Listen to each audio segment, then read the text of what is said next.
Hello friends, welcome to the Point. In this session we are discussing about major landforms of the earth. A landform is a feature on the earth's surface that is part of the terrain.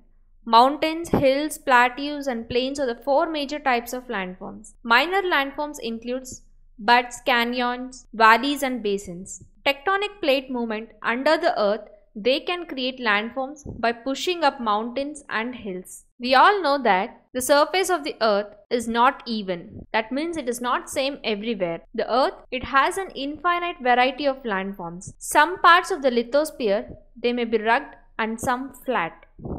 And these landforms are a result of two processes. They are internal process and external process. Within the earth, a continuous movement is taking place. The first or the internal process, it leads to the upliftment and sinking of earth's surface at several places. And the second is the external process, which is a continuous wearing down and rebuilding of the land surface. The wearing away of the earth's surface is called as erosion.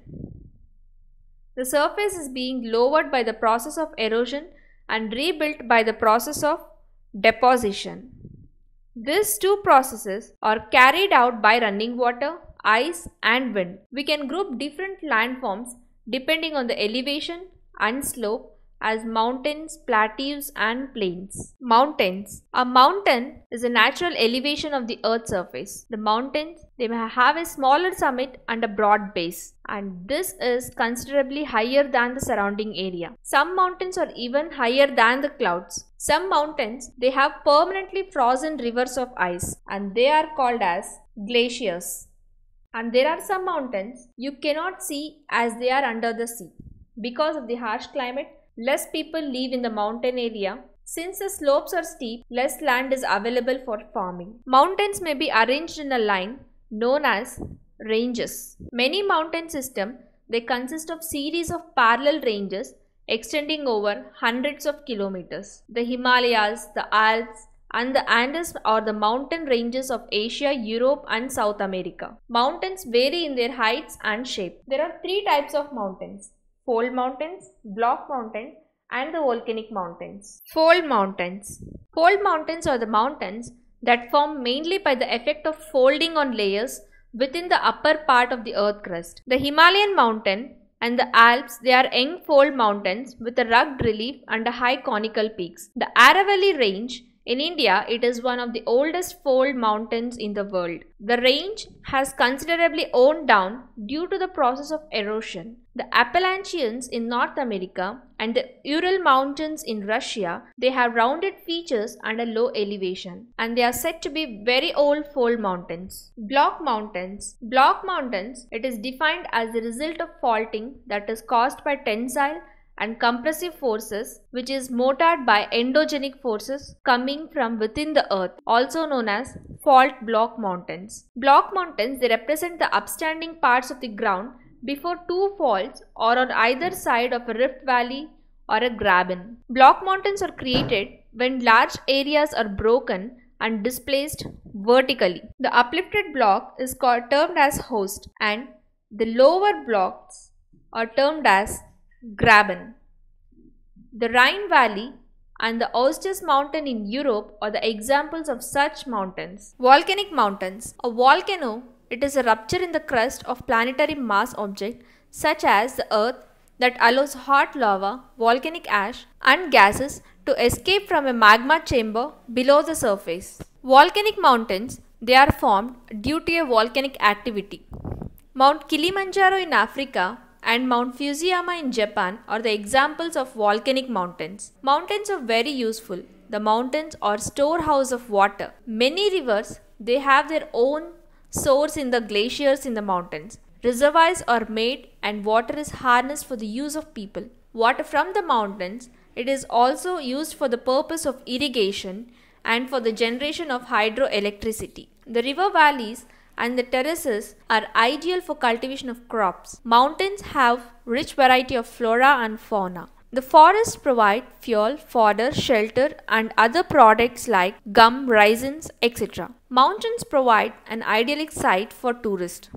They visit the mountains for their scenic beauty. Several sports like paragliding, hang gliding, river rafting and skiing or popular in the mountains. Plateaus. A plateau is an elevated flat land. It is a flat top tableland standing above the surrounding area. Plateau may have one or more sides with a steep slopes. The height of the plateaus, they often vary from few hundred meters to several thousand meters. Plateaus like mountains, they may be young or old. The Deccan Plateau in India, it is one of the oldest plateaus. The East African Plateau in Kenya, Tanzania and Uganda, and the Western Plateau of Australia are other examples. The Tibet Plateau, it is the highest plateau in the world with the height of 4,000 to 6,000 meters above the mean sea level. The plateaus are very useful because they are rich in mineral deposits. As a result of many mining areas in the world are located in the plateau areas. The African Plateau, it is famous for gold and diamond mining. In India, huge reserves of iron, coal and manganese, they are found in the Chota Nagpur Plateau. In the plateau areas, there may be several waterfalls as the river falls from a greater height. In India, the Hundru Falls in Chota Nagpur Plateau on the river Subarneka and the Jog Falls in Karnataka are the examples of such waterfalls. The Lava Plateau, it is rich in the black soil that are very fertile and good for cultivation. Plains. Plains are the large stretches of flat land, generally not more than 200 meters above the mean sea level. Some plains are extremely level and others may be slightly rolling and undulating. Most of the plains, they are formed by rivers and their tributaries. The rivers flow down the slope of the mountains and they erode them. They carry forward the eroded material. Then they deposit their load, which consists of stones, sand and silt along their courses in their valleys. It is from these deposits that plains are formed. Generally, these plains are very fertile. Construction of transport network is easy.